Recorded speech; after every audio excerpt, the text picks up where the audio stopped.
Hi guys, so today I'm going to share with you my opinion or my take on why the 737 NG is the best aircraft that you can start off with if you are intending to learn airliners, okay, in Microsoft Flight Simulator. So it's not the Airbus 320, it's not the 777, it's the 737 NG. And I'll go through my opinion on why that's the case, with a few points and different perspectives. As we conduct a very short flight over here, okay, around Singapore here. So currently sitting at Singapore Changi, parking stand 402, and we'll depart off 20 right, correction 20 center, which is just over here. Okay, we make a left turn, come back to land on 20 right, which is somewhere behind us. Okay, very short flight, cruising altitude 6,000 feet. And along the way, I'll go through why I believe this is the best aircraft. Okay, if you're starting to learn airliners.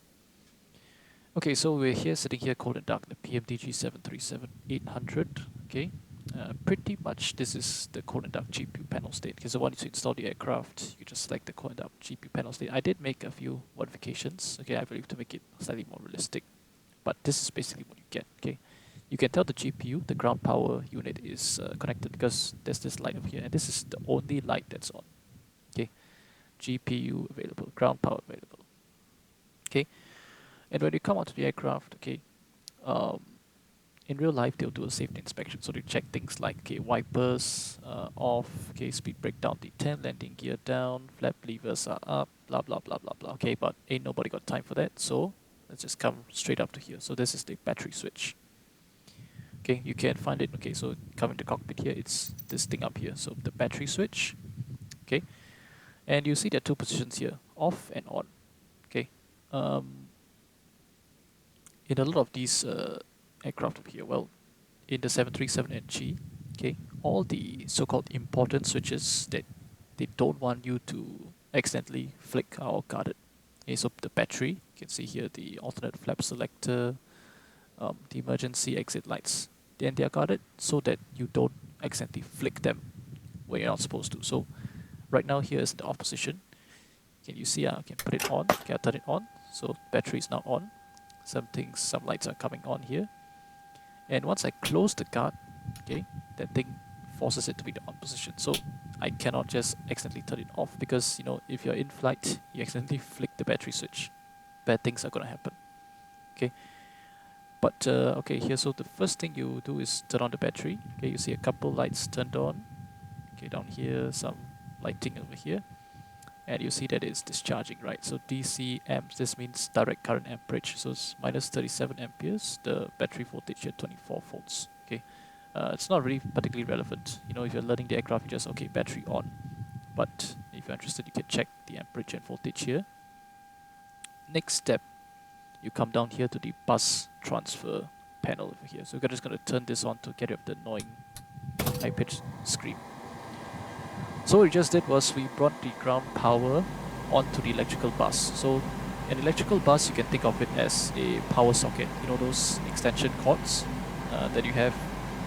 You plug that thing into the wall, and then you can plug your laptop, your phone charger, your fan, whatever stuff, up to 4 to 5 different appliances into that extension cord, right?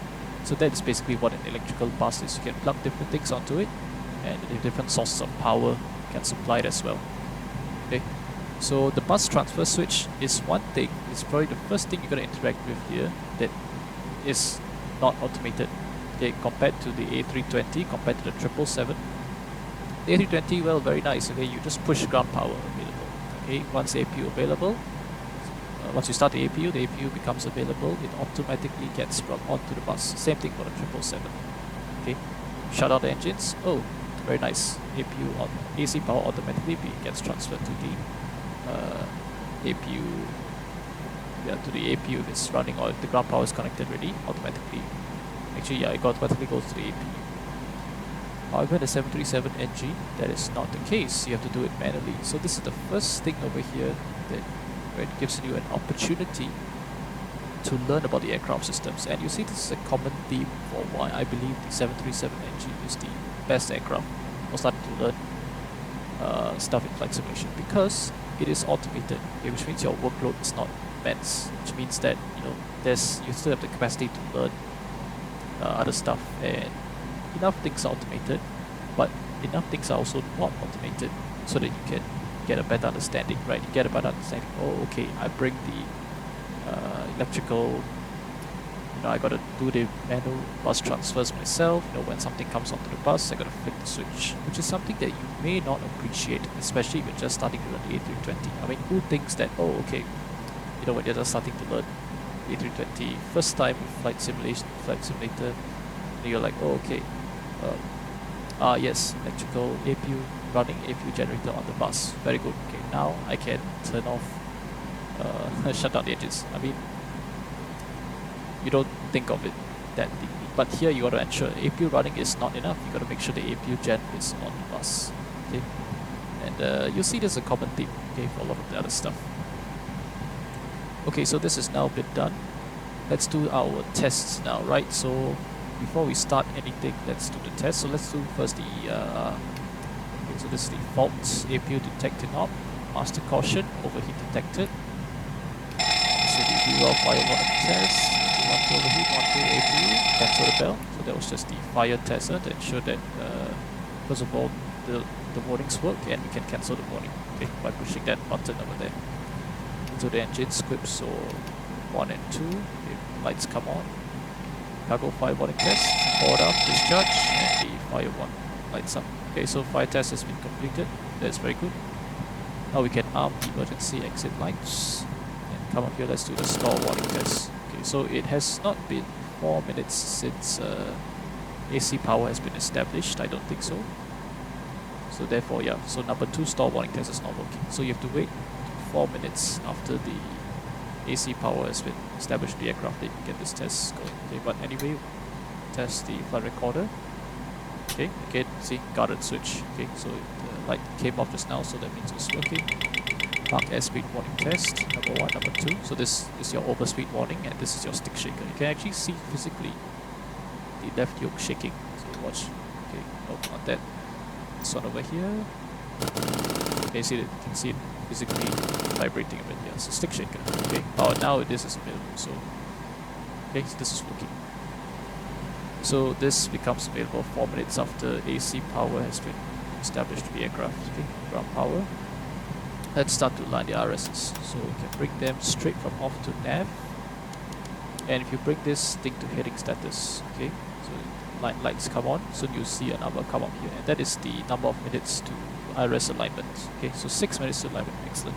Okay, we are very near the equator now, so the time's a bit shorter. The further away from the equator, okay, the longer this time takes, and that's, well, that's in any aircraft, right? And the reason behind this is that the IRS during this period of time, during this 6 minutes, it wants to sense the Earth's rotation. That's how it calculates and triangulates its position. Okay, that's how it figures out where it is. But the closer you are to the spin axis of the Earth, which means the closer you are to the poles, okay, the more time it takes because you're spinning pretty slowly. By the equator, you're spinning very quickly. Okay, rather the Earth is rotating about its own axis.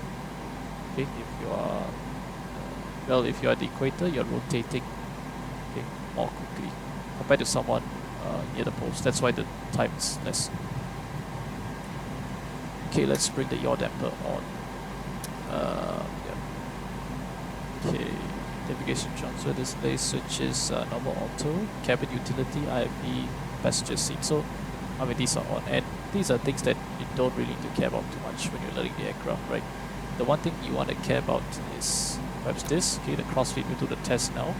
So when you see that thing came bright, that means that the valve is operating. Now that this thing is like dim, okay, it just means that, okay, the valve is open. I'm gonna close it and you watch it turn bright, and then it goes off. So bright and off. Okay, so that was just its crossfeed test. You gotta make sure that the fuel, okay, the transfer, you're able to transfer fuel, right? Because you're gonna have a fuel leak here. You want to have the crossfeed in operation so that some pumps over here can supply that to the other one. Okay, and we're going to start the AP very shortly, and the reason why is because look at the temperatures here. Okay, it's very hot, 36 degrees or whatever, 36, 37 degrees. The cabin We don't want that, so let's start the APU. So APU panel is over here. Just simply bring the switch to start, hold it there, okay, and so the EGT will start to rise and you get the low oil pressure lights. That means the APU should start up sequence. Okay, let's wait for that. Okay, low oil pressure, and you see the thing start to run, and you want to actually turn the forward fuel pump on. Okay, so you want to turn this on to supply the fuel to the APU. Okay, this is normally we use the left fuel pumps, okay, to supply the APU, because that's the tank that the APU runs from, the left tanks. Either the arm or forward, depends on company operating procedures. Window heats, we can turn all of them on. We leave these pretty much on all the time, okay, unless there's a problem with them, but now, okay, no problem, all of them on lights. And electric hydraulic pumps you can leave off. Okay, the engine, okay, electric engine driven hydraulic pumps, okay, you leave them in the on position all the time. So these automatically, the low pressure light will extinguish once the engines come online, but we leave this in the on. So these are electrically powered, just leave them off for now. CVR test, let's do it. Just more than 5 seconds, right? So okay, green light comes on, that's all good. Cruising altitude reduced 6,000 feet today, landing altitude 50 feet. Depth elevation is 22 feet, so we just add another, round it up to 50 feet here. Okay, make sure it's auto here, the pressurization mode selector.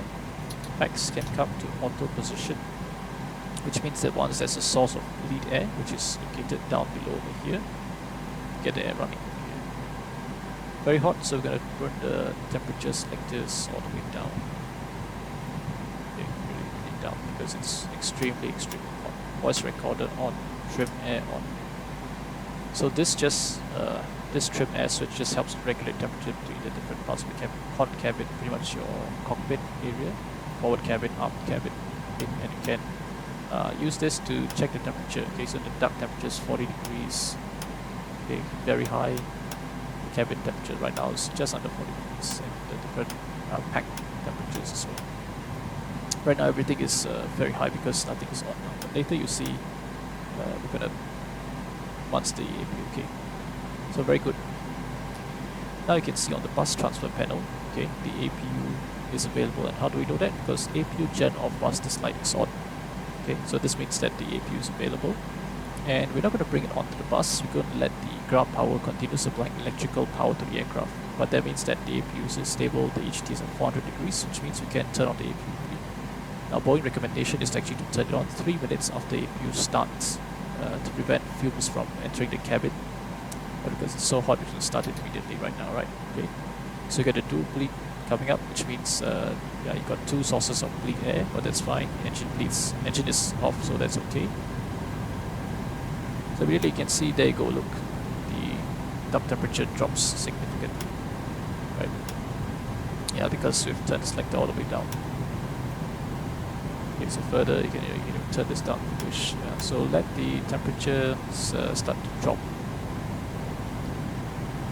Okay, let's get the aircraft set up here. So let's go to the sections. Fuel. We uplift 6 tons of fuel here, so just 6. Payload with 0 fuel weight of 43.8 tons according to the UFP. Okay, very light 0 fuel weight here. Normally your range is probably about 50 to 60 tons, okay, depending on how much stuff we're taking. 50 to 60 tons 0 fuel weight is probably more normal, but now we are very light because we need a couple passengers. So 0 fuel weight to 43.8 tons. Fuel is there. Okay, we've set that up already. So let's go to the FMC.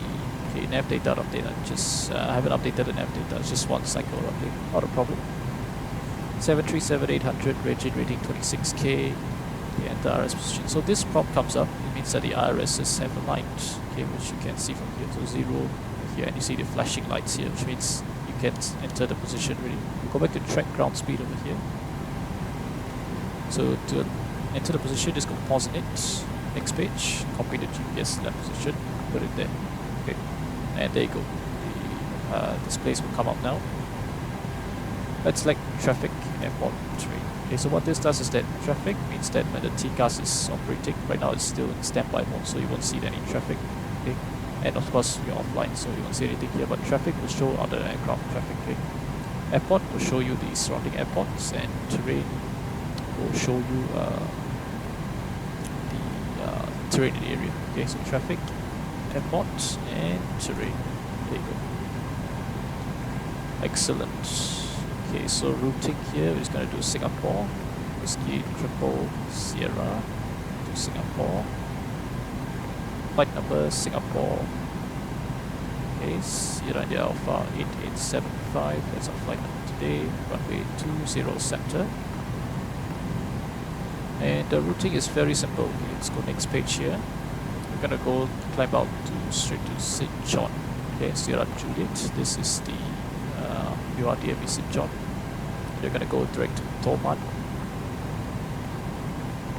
You're gonna come back to Victor Tango Kilo, the Takong BOR. And we're gonna plan for the RLS-20 right approach. Okay, the Ipnang transition.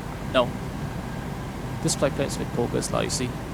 It looks like a mess. Okay, but not to worry, we're gonna pretty much fly in heading select the entire flight. Okay, this is just for some basic FFC predictions, because it needs you to enter a route here so they can calculate the fuel and all that stuff. Okay, so let's go to plan mode here, and let's bring it to about 20-mile range is fine. So let's just step through this here. So you see St. John, Loman. Okay, looks like a mess, right? You see, because the aircraft's going to fly right there. So you see, looks like a bit of a mess here, but it's not a problem. Bit of a heading select anyway.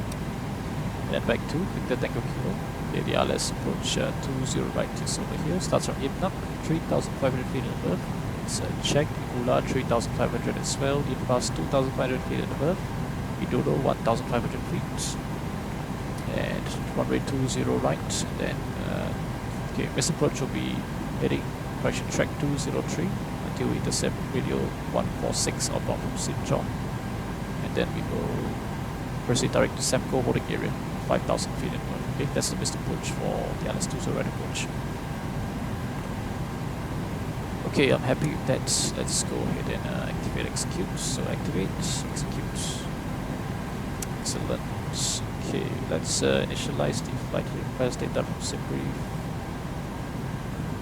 Moments 2. Okay, import. We import everything here. QNH 1009.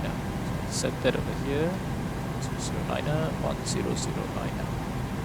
Okay, and I'm not setting it the right side for reason, and you'll see that very shortly. Let's set the minimums for 20 right for now, because we tend to land over there. So minimums 213. So let's set that 213. And here's a very neat feature of the 737NG. You can actually copy over the data from here to there. So how are you going to do it? You come up here, displays, control panel. So this control panel refers to your EFIS control panel here, Electronic Flight Information System, right? So right now in normal mode here, which you can see here, it means that the displays are independent. So this is controlling this, this is controlling this. But if you put it to both on one, okay, it means that basically both of them, your EFISs are using this, whatever you've downloaded here, right? So you see it copies it over to the side, but then of course switch it back to normal. Okay, and there you go. You just copy the information from left to right. Very useful. Okay, especially if you have very high minimums and you're too lazy to dial them. Okay, let's do a performance in it here. 0 feet fuel weight of the aircraft 43.8 tons. Just make sure that's correct. Indeed. Fuel, yeah, we updated 6 tons. So you see this 6 here means that it sends you 6,000, 6.0 tons of fuel, which is accurate. 6 tons. Excuse me. Serves 2.6. Cost index 0. Okay. Trading flight today we use very low cost index. Using altitude 6,000 feet, that's fine. Okay, maybe mark decimal 400, whatever. Yeah, so just telling you that the planned Mach number here at cost index 0 is going to be a bit low, so it is. I mean, it's fine. Yeah, we'll see what the cruising Mach number is later. Okay, cruise wind, top of climb 480. These are just for FMC predictions. Okay, since it's such a short flight, such a low altitude, it doesn't really matter. it's blank. Transition altitude is about 1,000 feet, but we'll be staying below that anyway. Let's do a N1 limit here. There's takeoff performance. Departing off 20 center. Runway length is 4,000 meters. Elevation 23 feet, heading 203. Takeoff flaps and rating, leave it optimum. NTIs off. Hex on. And these are the winds, it's calculated. So acceleration height 1,000, flaps 5, takeoff 259, and N1 is 84.88%. Okay, let's take a look here. So takeoff 259, selected temperature 84.93, that is agreement. The performance 2, flaps 5, and the V speeds 123, 123, 127. Okay, very good. That is an agreement as well. Okay, set that up. Now, ordinarily, you would do an independent performance computation on the right side over here, right? But since they're just going to give the same data anyway, I'm just going to use the one here, okay, to be a bit faster. And CG, okay, now here's a neat feature. So same thing for the zero fuel weight, right? The performance, you can actually just select over here and it will put in the what the aircraft thinks the zero fuel weight is, okay? But so let's go to one limit here. So same thing, CG over here, okay? You can just click this and the aircraft will put its own value. But I'm just gonna use see it agrees here because it's synced with the aircraft setting here. Okay, so trim 4.52. Set that over here, so 4.5. Now you don't have to be that precise here over here. Just roughly, you see this is 5, right? So this is 4, 4.5, somewhere in between. That's fine. Okay. So V2 speed comes up here in the speed window. Turn on the flight directors, and because it's executed now, we're gonna arm VNAV. Okay, but we're gonna go heading select and gonna be heading 203 for our departure. Okay, so I'm gonna arm LNAV because the guidance is gonna be a bit wonky anyway. So let's use heading select 03. The altitude Singapore will be 3,000 feet, and we just give ourselves a random score code of 0163. Okay, altitude reporting off. We'll be better to go very shortly. Armrests come down. Let's do GPWS test now. You actually have to run the full test on the first part of the day, which means a long press of this button. Glide slow. But just a quick test over here. Pull up. Same time we do the lights test. Wind shear. So make sure Wind the lights shear. are working. Wind shear. Up here. Terrain. Terrain. Okay, excellent. Pull up. Airspeed full. Test these lights as Airspeed well. full. Same thing on this side here. Brake RTO. Set the fuel flow. And okay, let's check. So hydraulic quantity is good, and engine oil quantity very good as well. And passenger oxygen 1,600, correction, crew oxygen 1,600, passenger oxygen, which is close and guarded normal. Electronic engine control on, service default off, track ground speed. Okay, all looking good.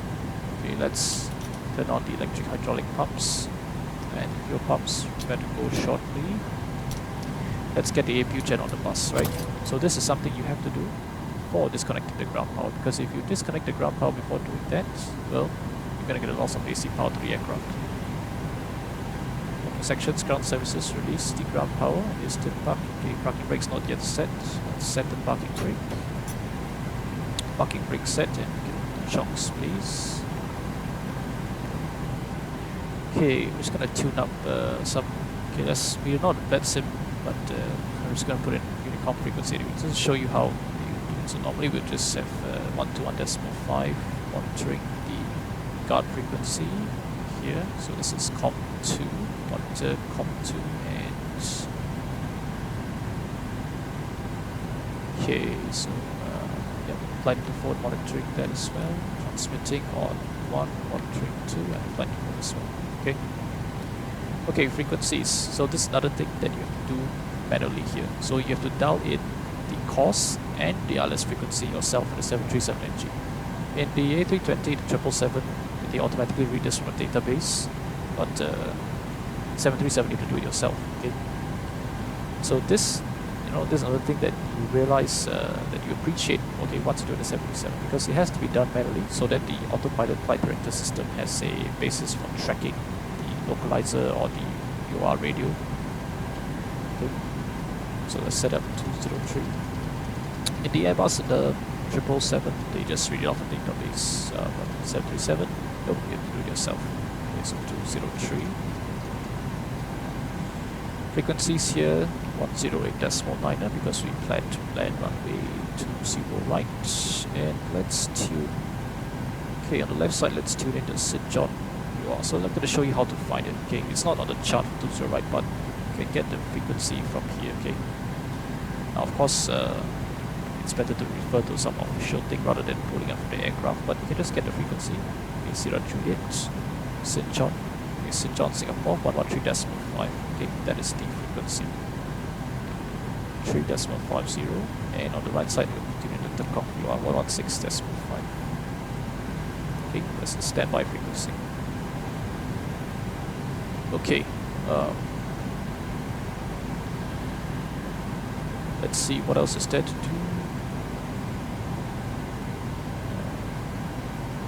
Okay, test the oxygen. Okay, so see the yellow cross. Okay, that's all good. GPWS test was completed and it's been passed as well. Alright, alright, we look like we're ready to go. Seat belts, fasten belts can come on. Fueling is complete. And go gen. APU gen. Okay, so you can see the AC frequency, the voltage, and the amperage here. Excellent. Okay, clear the master caution. So the master caution system, okay, you see that we use that later in a bit, but basically this thing over here, okay, when you have any warnings, okay, there are few possible warnings you can get. So when I'm holding down this recall button, all the possible warnings, you see there are 12, 6 on the left, 6 on the right, they come up. So this 737NG, you have no ICAS, you have no ECAM. It's through the master warning, master caution system that you discover what's wrong with the aircraft. So something comes up here, you look up all the panels, see any amber lights. Okay. Well, it's a bit of an outdated system, but it works well enough, right? Okay, so this is the recall to bring up any warnings and press the master caution to cancel the warning. So if you're going to see us perform a recall check, so recall and the master caution stays lit, look for any of the warnings here. If nothing comes up, then the distinguishes remain like this. You'll see that later. Recall is part of the checklist. Okay, so departure procedure briefing. Let me plan the pushback here. I'm using 2-bar pushback for this. So since we're planning to take off from 02, 20 center, we're at stand 402 now. We just push back face north on Papa 7. So come here, something like this. Yeah, something like this will do. Let's connect the tug. Cockpit to ground. Okay, hydraulics are pressurized. This is ground. Stand So by. probably takes up Papa 7, Papa 2, boarding point 20 center, here Tango 2. And it will be straightforward, heading select 203 departure. Later we give ourselves a left heading soon after. Show climb here, it's very low, 3,000 feet. So we'll be sure to keep an eye out for that. Okay, afterwards we'll just go in a general direction of 21. And then once you're ready to come back to Singapore, you can do so. Okay, so you're connecting the pushback tug. Let's do the pre-flight checklist now. So pre-flight checklist. Okay, sir. The bypass pin is installed. Pre-flight checklist, oxygen tested All doors and 100%. hatches closed. Navigation All transfer ground display equipment switches. Normal auto. The Window parking heat brakes are is set. on. You may lift. Pressurization mode selector is auto. Parking brake And set. flight Lifting Schmidt's the got aircraft. heading of 113, heading Standing by 113. for pushback. QNH 1009er, 1009er, 1009er set, all 3 sites, and altitude 20 feet, 20 feet, and 20 feet set. Okay, flight Schmidt's cross-checked, and parking brake is set. Engine start levers cut off. Flight check is complete. And let's just do that before start checklist now. So let's assume we've been cleared to push. So let's start the pushback. Cockpit to ground. Anti-collision light on. So before start, Go check your ahead. CFP, airplane papers, log We are cleared for starting doors. push. Yeah, lighting door wheels if it's closed, no problem. Okay, cleared for push start. A Please fuel, release we the have parking brake. 6 tons on board, and we have a bit of takeoff fuel today of 5.5 tons. Okay, no problem here. And fuel pumps 4 on, crossfeed is closed, passenger signs on, windows are okay, you can't open them anyway, so it is locked. MCP V2 is 1. V2 is okay. V2 127, heading 203 altitude 3000 feet. Serial flight completed. Rudder and aileron trim, we have 0, okay, 0, 0, 3 and 0. Exit takeoff briefing completed and push light on. Okay, 4-star checklist complete. And okay, let's release the parking brake and push now. Parking brakes are released. Okay, there you go, parking brake release. Commencing pushback. You can start the engines in sequence. Okay, there you go, starting engine. Yeah, we'll start in the starting to push sequence. back here. Let's go block time. Run the elapsed time on the right side here. So engine start is another one of the things that you'll see is pretty manual on the 737. Okay, so the first step, okay, I'm gonna just turn off the packs here. So in the Airbus, the 777 is done automatically for you, but you have to operate it manually in the 737, right? And this helps you to appreciate what's going on with the engine start. So packs come off because right now the APU is like bleed air, so the air is coming this way, right? It's coming into through the packs. So you want to turn these off. Okay, let's turn them off now. Duct pressure will start to drop. Okay, so the reason why you do that is so that the APU can now supply air to the engines for the engine start. So one will loop through here and the other will loop through here, which is why you want to have the isolation valve, the open position on the ground, right? So that air can flow this way. If you have this closed, then the APU bleed air cannot supply to the right side, which is why you see the duct pressure drop.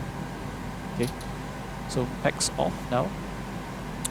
This is just the igniter, so ignition left, ignition right. Okay, you leave it at ignition left, they'll normally cycle it through different flights so that equal wear on the igniters, because you only need one set for engine start. And we'll start engine 2 of the 737. So okay, so things are gonna happen a bit fast here, right? So right, selected ground, and now watch for N2 rise. Okay, so on the engine display, okay, so it's rising, call out N2. All pressure is rising as well, all pressure, and N1 is also rising. Okay, so you just monitor these parameters. At 25% N2, you're gonna run the engine start levers. So 25% N2, run it, and come up here, look at the spar valves and the engine valves. So now you go, they're off, so they're operating. Okay, master caution, we'll check what it is later. Okay, just make sure fuel flow, EGT rising. Okay, master caution, air conditioning. So this is how the master caution system works. Clear the caution and come up here, air conditioning, zone temp. That's because it's very hot. Do that just a Please set bit. your parking brake. So okay, start the parking brake here. Ground. You Okay, may starter disconnect. cutout, that light came off, and then EGT Okay, sir. limit Clear to came off, so disconnect. engine 2 is stable. Parking brake is set, and let's start engine. Okay, before we start the other, let's do this. So zone temp is probably because something, the duct pressure, something along the lines. It's very hot. So there is a normal checklist that you run for this, but basically it just tells you to do this. Okay, and once the light remains off, then that's fine. Yeah. So now that you have the, if it comes on again, it may come on again because the packs are still off. Yeah, increase loss. So let's quickly start engine number 1. So same thing here, run it to ground, engine start switches, engine start switch, so N2, start increasing, all pressure, N1, okay, 35% N2, do the same thing, run the fuel, run the engine, start levers, okay, 35% N2, come up here, watch for the spar valve and engine valve. Okay, there you go, they're open now. And watch for fuel flow increase, EGT increase. Okay, EGT stands for your exhaust gas temperature. So you definitely want to say increase that, but means gases are getting hotter. It's ignition.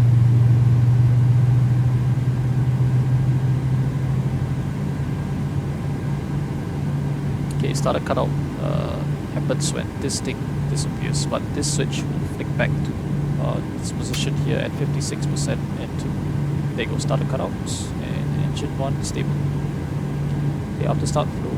Okay, so 737, you need to put the engine start switches to continuous. In the Airbus and some other aircraft, these igniters here, these are pretty much your igniters here, right? Continuous means continuous ignition. These will come on automatically for you, but with 737, you've got to do it manually.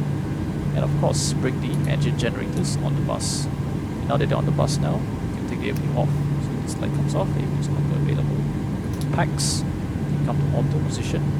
Isolation valve, auto position as well, because this will automatically operate the isolation valve, okay, which means isolating the left and the right side of the pressurization system. Zone temp still, okay, we're just going to do a trim reset. Okay, APU heat can come off, don't need that anymore. Probe heat can come on. So probe heat, that's your pitot heats, pretty much, right? Your any probes that you have, okay, it's going to be heated up to prevent ice accumulation. Flight. Goes to Gen 1, so this generator 1 means engine 1 generator. You see the frequencies and all that stuff. Select flap 5 because that's what we planned for our departure. Okay, no, this flaps 5 please. Flaps 5 and do flight control check, right? So let's go system. Flight controls full up. Full down. Control. Left, full right, and neutral, and rudder, full left, full right, and neutral. Okay, apologies if you are seeing a lot of noise in my flight controls. I'm using a very cheap joystick. We blank the lower DU, which is the lower display unit over here, so any problem with the engine parameters just automatically pop up down here and you'll see it. Verify takeoff speeds, okay, we previously verified them. Yep, so that's fine. Clear that.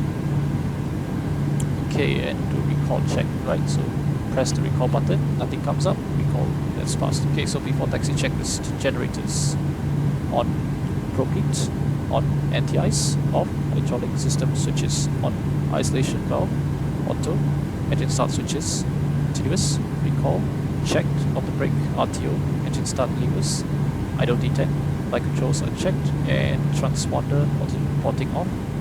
Ground equipment, okay, left side is clear. The tub has gone back home, yeah, right side clear as well. Okay, before taxi checklist is complete. Okay, so taxi and takeoff, okay, we're going to run it through the, so lights, run taxi and run a turn off lights can come on. Release the parking brake. Now remember we did a config check earlier on, right? So we're going to do the same thing now. Run the throttles up, so make sure that the config takeoff config warning opens itself. Okay, we're going to keep this taxi speed a bit low because we're going to make a turn out very shortly. So we're going to take Papa 7 Tango 2 right, so it's very short taxi.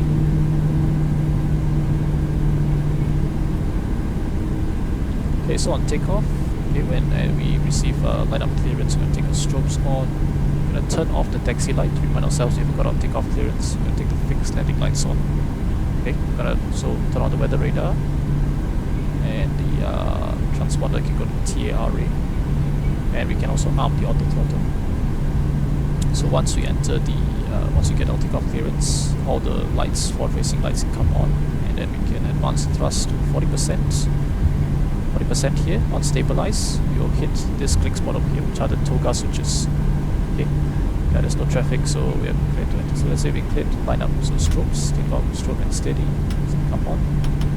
It comes on here, take us, go to TARA, auto throttle, armed auto throttle. You see arm here on the thrust channel of the flight mode annunciator. Later we'll discuss that more once we're airborne. And weather radar can come on as well, left side. Okay. Okay, 20 center.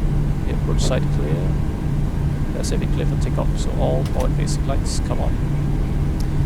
Okay, let's do before takeoff checklist. So flaps 5, green light, step trim 4.5 units is set for takeoff checklist complete. Slide the aircraft up, perform a rolling takeoff. So So ring takeoff just means you don't stop on runway. Okay, advanced throttles to 40%.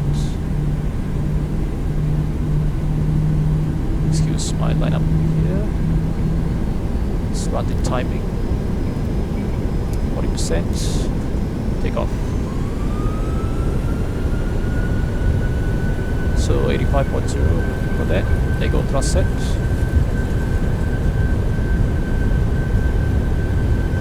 You're not. Okay, views. Yes. Go back to neutral. Maintain. You rotate the aircraft slowly. You don't want to tail strike it. 800 is a light aircraft. You want a pretty long aircraft. Positive rate of climb. You're up. So about 50 degrees pitch and down to the flight directors. Okay, you'll see that they go ahead and select VNAV speed. That happens at 400 feet radio altitude.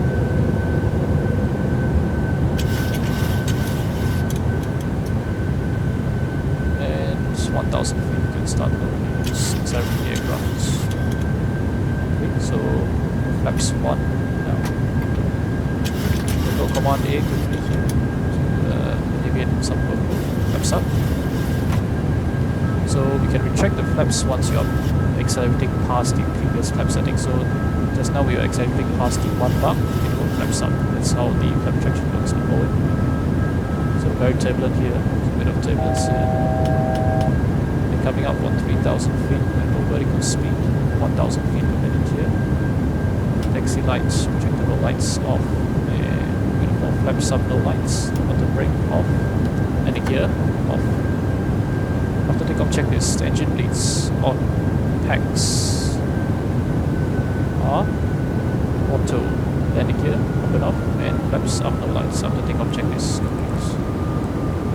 Okay, so we're 1000 feet per minute. We don't want to accelerate because we're very light. Okay, we don't do anything about it. The aircraft's going to accelerate at ridiculous vertical speeds. So you see by selecting vertical speed here, okay, the FMA reads MCP speed, heading select vertical speed. So the Boeing, you have 3 FMAs here. You have the 3 channels. You have the thrust channel, you have the lateral channel, which controls the roll mode, and you have the vertical channel. Okay, they call it pitch. This pitch channel, this roll channel, roll channel, and pitch channel. So thrust channel means what the auto throttle is doing. This means how your aircraft, the direction you're traveling. So heading select means, as you can see, you are flying heading 203. And this is altitude hold, so this is pitch, what the aircraft is doing. So you see a speed, whenever you see a speed here, right, that means that particular channel is managing the speed. So watch this, right, I'm going to dial up 6,000 feet now. Okay, 6,000 feet here. Right now it's alt hold with vertical speed out. That's what it means white. I'm going to press VNAV now. Watch what happens, and 1 VNAV speed. So now the auto throttle is going to advance thrust up to the climb to limit, which is 88.1% N1. So that is what the auto throttle is doing, and VNAV speed. So VNAV speed means the aircraft is pitching to maintain the VNAV speed. So 250 knots commanded. Okay. Now I'm going to show you something. Okay. Okay, let's quickly go level change. Go level change. You see MCP speed. MCP speed means that speed goes open. Okay, if I increase the speed a little bit, 260 knots, the aircraft pitch down slightly, maintain that again. Okay, so I keep 250 knots, no problem. And let's go back to VNAV. Okay, so VNAV speed, switching go vertical speed, use the rate of climb because that's just ridiculous. You want to be approaching your tail up to that kind of vertical speed. So MCP speed, vertical speed. Okay, and the cruise speed that they've planned for us is 238 knots. Okay, so you can probably do that, reduce that to 238. So yep, MCP speed means thrust, auto throttle is going to maintain my MCP commanded speed, or the bugged speed, that's what they call it, right? So 238 knots here. And we're approaching this. So just now you heard that chime, right? That chime sounds of 900 feet to your altitude set here. Okay, so 900 feet you're gonna hear that chime again. So soon you'll see alt acquired and then just alt hold. Let's watch for that. In the meantime, let's give ourselves a left heading of 090. Okay.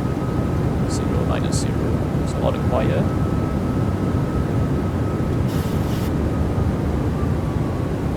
Okay, contours coming back. Auto. Okay, let's go back to VNAV. So now it's just FMC speed, VNAV path. So what does this mean? This means the FMC is computing using 238 target speed. That's why the speed window is closed. VNAV path means that the aircraft is computed on path. So why is it a path? Because it cruise up to 6,000 feet. On the set later, the VNAV will also automatically convert to path. So this is all pretty much standard Boeing logic. If you are used to flying Boeing aircraft, the logic is very similar. Okay, so a bit of speed fluctuation here, you can see a bit of turbulence. So seatbelt signs are on. They should be. Okay, so yeah, turbulent down here. Yeah, the 737. Wow, we're really getting thrown around here, aren't we? A lot of speed fluctuation here. Look at that. Okay, so this gives us some time to talk. So this is basically in cruise, right? Even though we're at 6,000 feet, this is the same sort of setup that you see in cruise. Okay, so actual econ cruise, that's what the VNAV is called to. Let's look at descent. The econ descent, speed restriction will be 240 knots between 10,000 feet. And top descent, okay. We are flying heading select now, so this prediction is not very accurate. Wish to, you can enter your forecast winds here. I'm going to change the transition level to 130, even though we are below it, so actually it doesn't really matter that much. And now let's prepare for the approach and arrival. Okay, so we're going to fly the ILS 20 right approach. So first thing, make sure the courses are set, so 203, that is correct here. We're entering the clouds here, that's probably why there's so much, we're going to have quite a bit of turbulence, I'm guessing. So auto throttle is really working hard to maintain it. Autopilot can see a lot of input and control column. So minimum is 213, okay, we've set that, and the frequency 10.9, that's ILS 20 right approach. So in a short while, we're going to give ourselves a direct towards Ipnak, okay, we're here on the flight plan, yeah, Ipnak, ILS 20 right, or we'll just actually give ourselves, let's give ourselves left heading 020.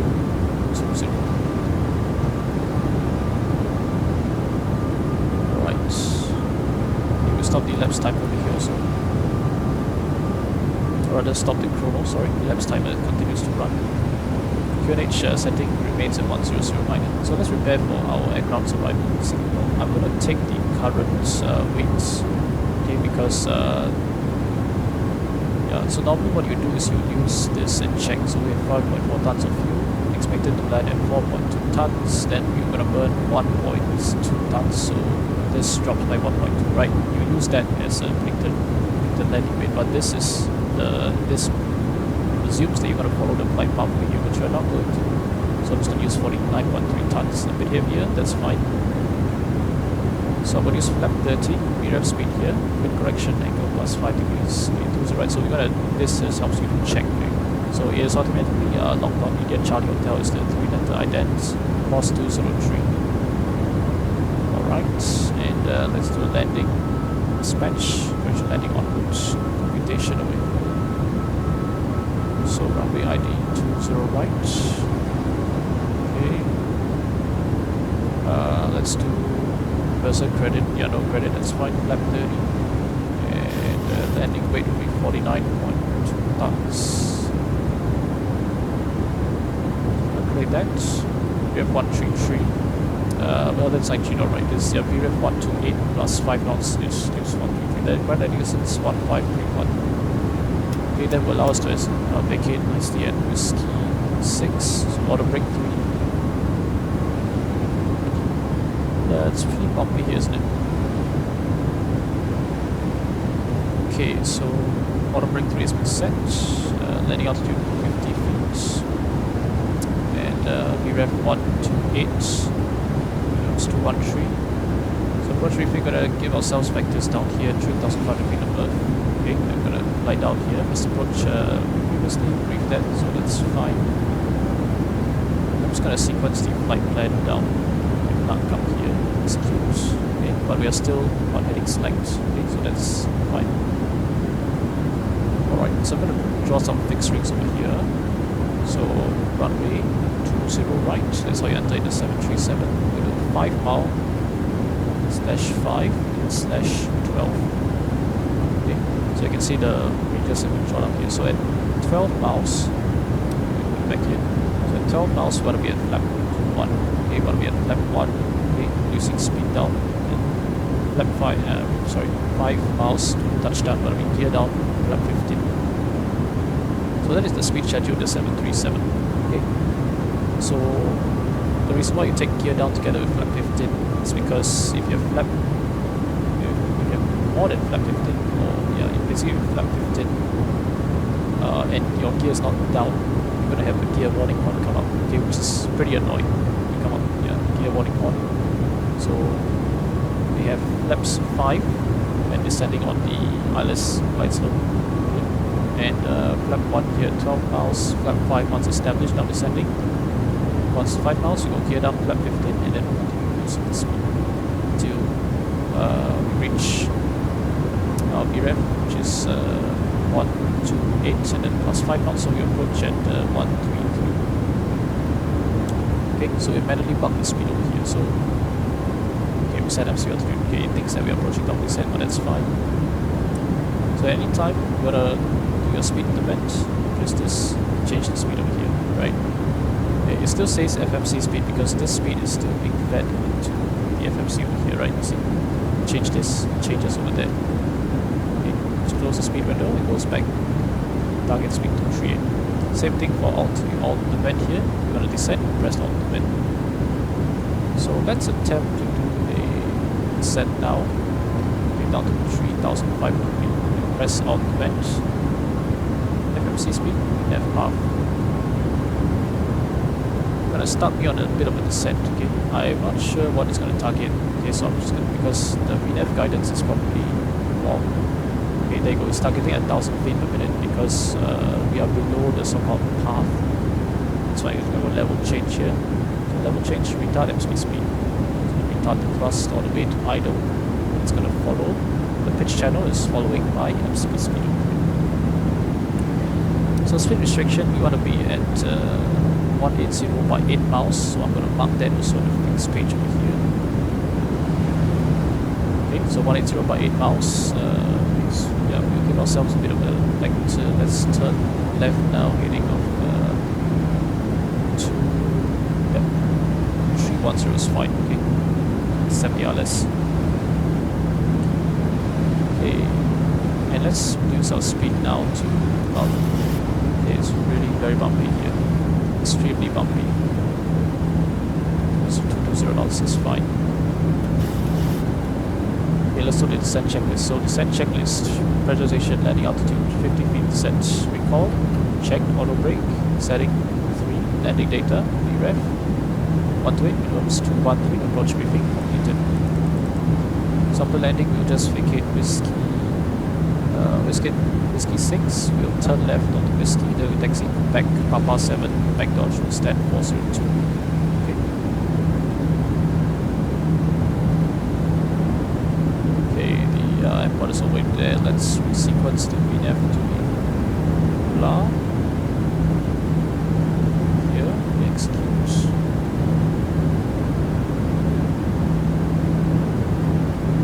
So give a slightly more accurate prediction, right?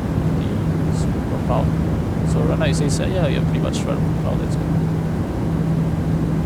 Okay, landing on the 737 is pretty unique. Okay, the company 737 is a pretty nice aircraft to land, but the 737, okay, flag quite late. That's because the aircraft is just a bit more responsive. Okay, so yeah, 900 feet to go, the chime is gone off. Okay, send down to 3,000 feet. Okay, 3,000 feet. So 4,000 here, we're supposed to call out 1,000 to go, and then over here it's gonna give the altitude chime, so watch for it. So we have 1,000 to go, and there you go. Okay, so if you're doing it right, you should call 1,000 to go before the chime sounds off. So 737NG is a quick, sporty aircraft, I would say. Okay, it's very it's quite responsive in pitch. Okay, because yeah, in general approach speeds are a bit higher than what they usually because of the longer body. So flare a bit later. So about 20 feet is a good time to flare. So flare, and then you close the thrust. Okay, be idle by touchdown. Okay, and yeah, it's a bit different to landing larger aircraft. You see that. So 3,500 feet. Let's okay, speed auto quiet 3,000 feet. So we gotta check that we have the correct identity. So India Charlie Hotel 11 DME now. Okay, let's prepare to approach. So let's do the approach checklist. Altimeter is 100 runner, set once, twice, 3 times. Level currently 3,000 feet. Okay, that is checked. Approach checklist is complete. Let's go flap 1. Okay, and bring down the speed. Okay, 180 by 8, right? So we mark 180 knots and we give ourselves left heading to 40. Okay, left heading to 30 to the 7 localizer. Okay, ILS 20 right. Okay, so you can see that in the localizer signal we are slightly below the glide slope, which is fine.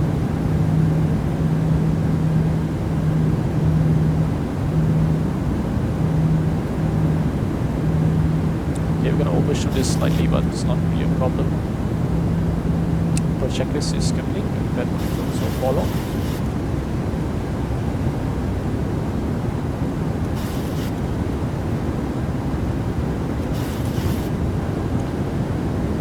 Okay, established on the 3,000 feet altitude. So yeah, you can see autopilot is struggling a little bit to fly the aircraft. Yeah, it's still fine with the tolerances. You're going to reset the runway heading. Set the heading to runway heading. I'm going to go approach. So you have glide slope. There you go, glide slope, single channel.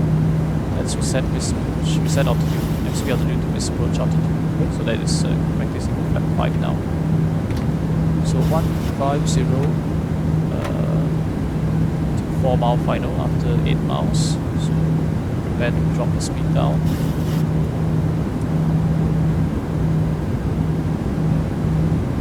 Okay, autopilot struggling a bit. You can see how turbulent it is. Hopefully we don't slap the aircraft the runway, but that kind of does happen. Okay, so we are less than 8 miles now. Reduce speed now. 150 miles, correction, 150 to 4 mile final. That's what they want us, speed control. So let's go flap 10 since our speed is not really dropping. So this flap 10 adds quite an extra drag on the aircraft. Okay, so you can see that the slats come a bit more. Flap 10 gives you a bit of extra drag.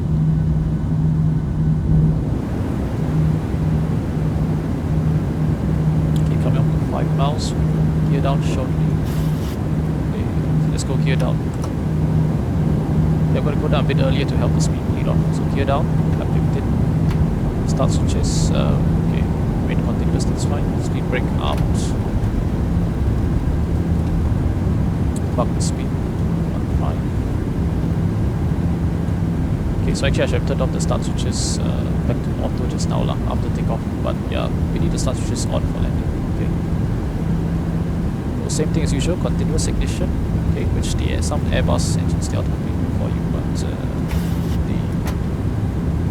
it's not done automatically. You have to do it yourself. Okay, so flap 35, flap 30. We have this 128, 5 knots above there, 133, put that in there. Okay, Bishop, yeah, so the 3 miles, that's fine. So let's do landing checklist. Landing checklist, start switches, continuous, speed brake, armed, landing gear down, be green, and flaps 30 green light, landing checklist complete. Okay, let's assume we've got our landing clearance, so this can come on. Okay, 1,000 feet, disconnecting the automatics. So 737 manual flight, manual thrust. Okay, so it's okay, let's match this. Autopilot off, autothrottle off. Okay, let's try to fly the aircraft down as smoothly as we can. Now, in case we slam it in, as an excuse, you saw how turbulent it was. Smooth and small corrections. Okay, you don't want to chase the thing all the way down. So right now we are mainly following the glide slope in the equalizer, but as we get a bit below 500 feet, we'll start to use visual references outside. 500. Okay, we're stable. So some thermals here, pitching up slightly to follow the glide slope. But the 737 is not unusual to see 3 whites because your aircraft is quite a bit lower, and the public is always calibrated for the largest aircraft that fly to the airport. So in this case, it would be Approaching A380. minimums. Okay, we are visual, we're landing. Minimums. 100. 50. 30. 20. 10. Okay, there you go. Okay, speed break up. Those are normal.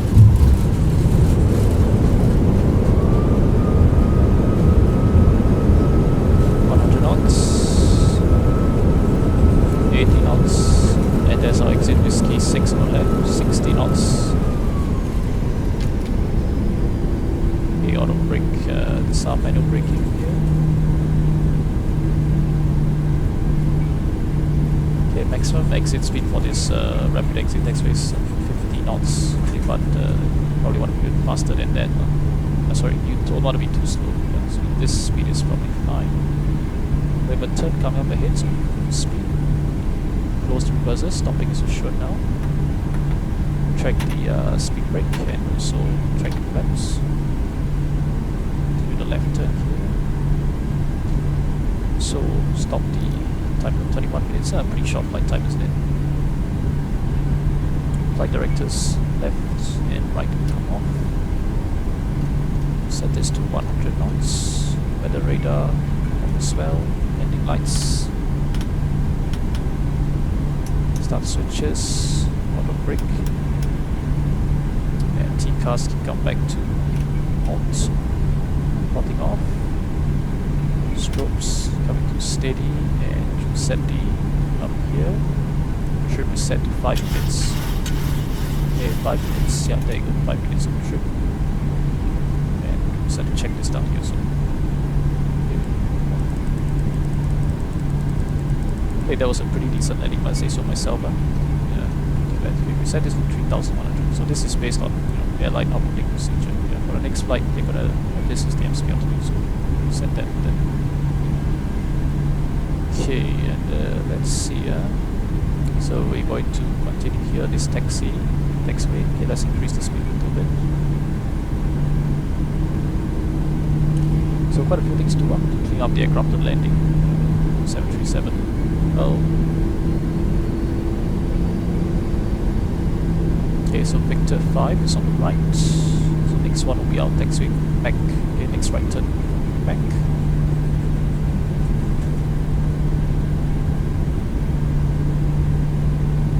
So you can see, very spotty aircraft, right? I actually overflared a bit, probably don't want to flare as much as I did, right? But you'll find if you fly, we're used to flying the Airbus, okay? Airbus 320, 777.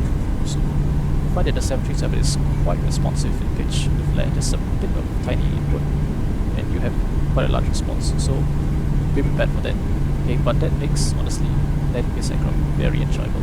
Once you get it right, really is a very fun aircraft to fly. So Quebec coming up. And also you have to resist the urge to flare too early. So if you flare at 40 feet, you're going to float it all the way out. So flare later, okay, 30 feet, 20 feet, somewhere about there, that's reasonable altitude to flare.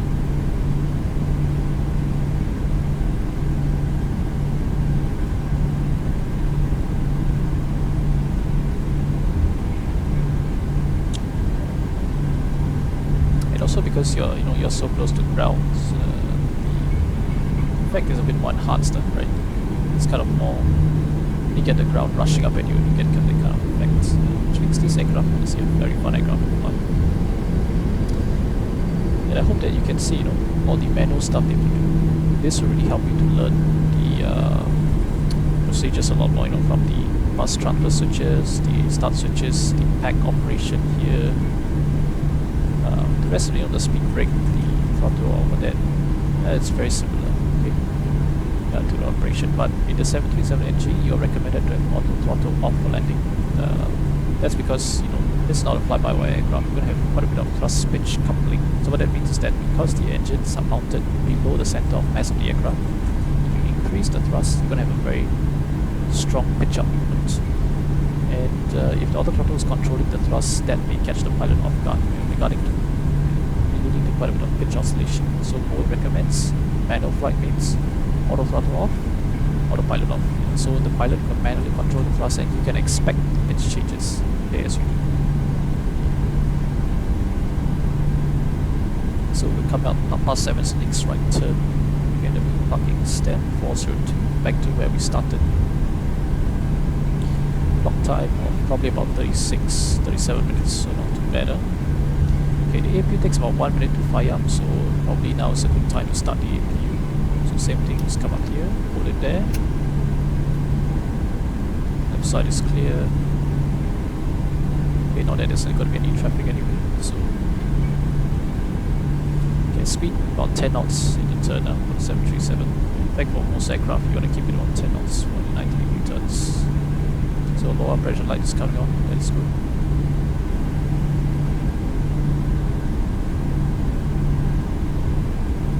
We pump past 7, continues on the right side there.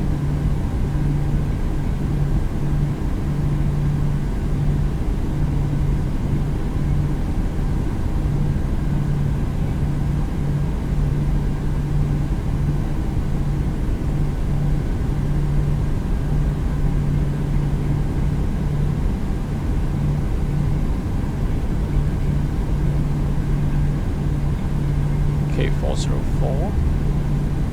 Mouse that is 402. APU gen off bus, this means APU is available. Okay, so APU is available, we can probably do the bus transfer now. 402 is just over here.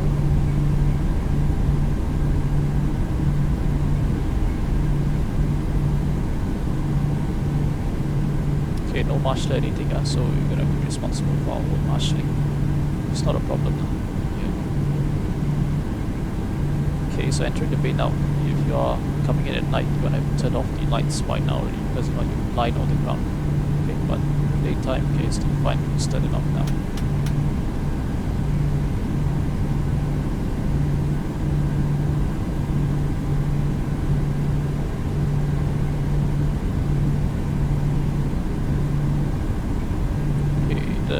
Nose wheels are behind the cockpit, so something about here should be fine.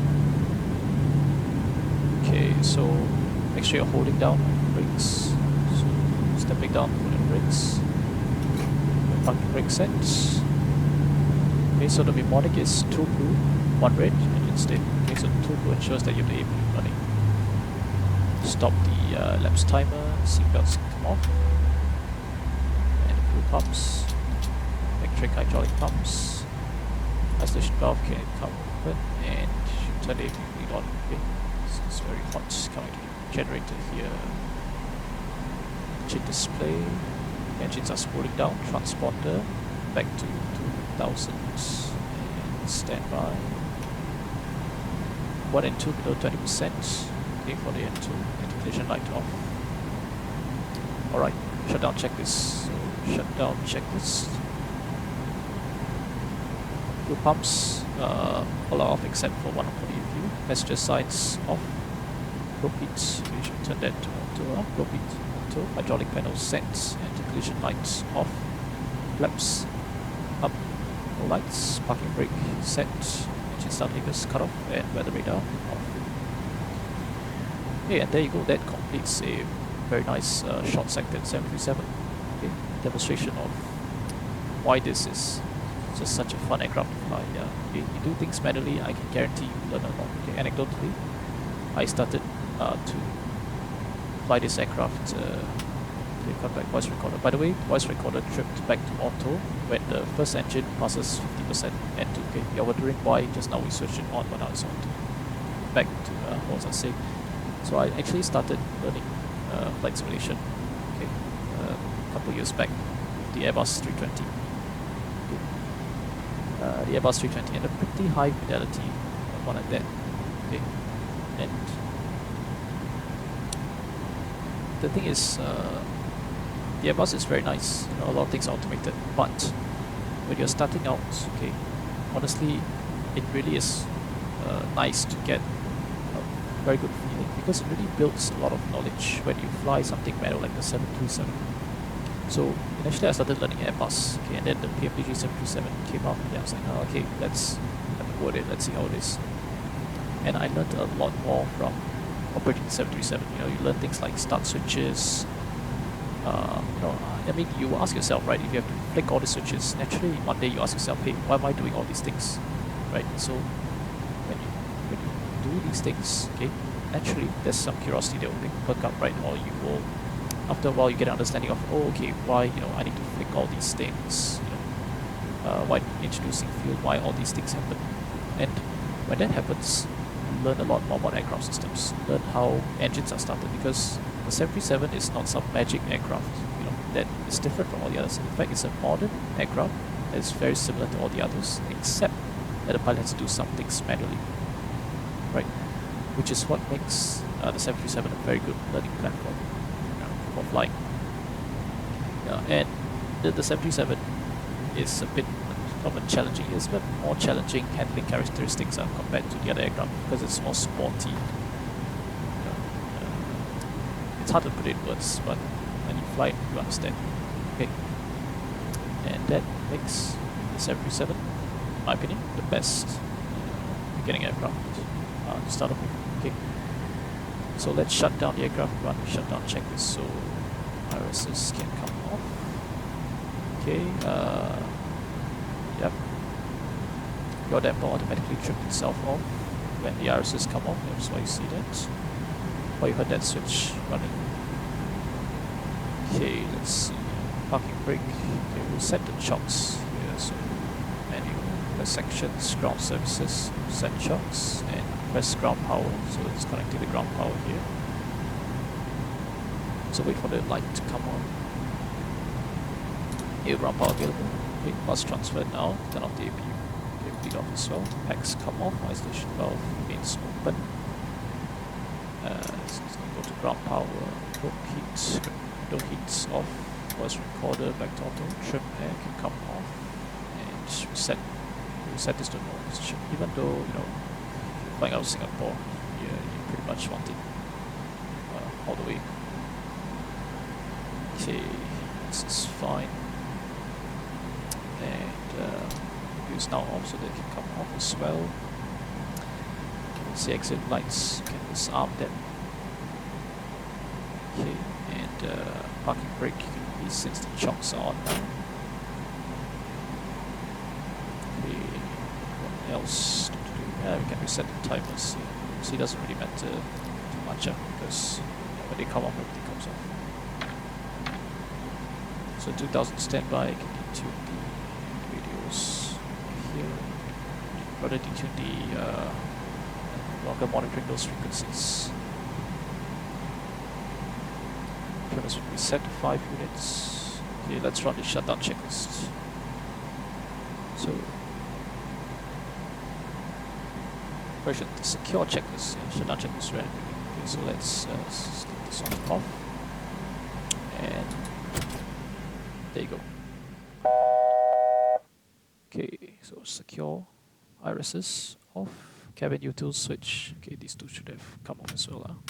Okay, cabin util IFE passenger switch off. Emergency exit lights disarmed. Or rather off, sorry. Window head switches off. Pack switches off. And lights set. Okay, this can come back to both. APU ground power, yep. That's not required. And battery switch off. There you go. Okay, shutdown complete. And thank you for watching. Any questions? Yeah, leave them down below.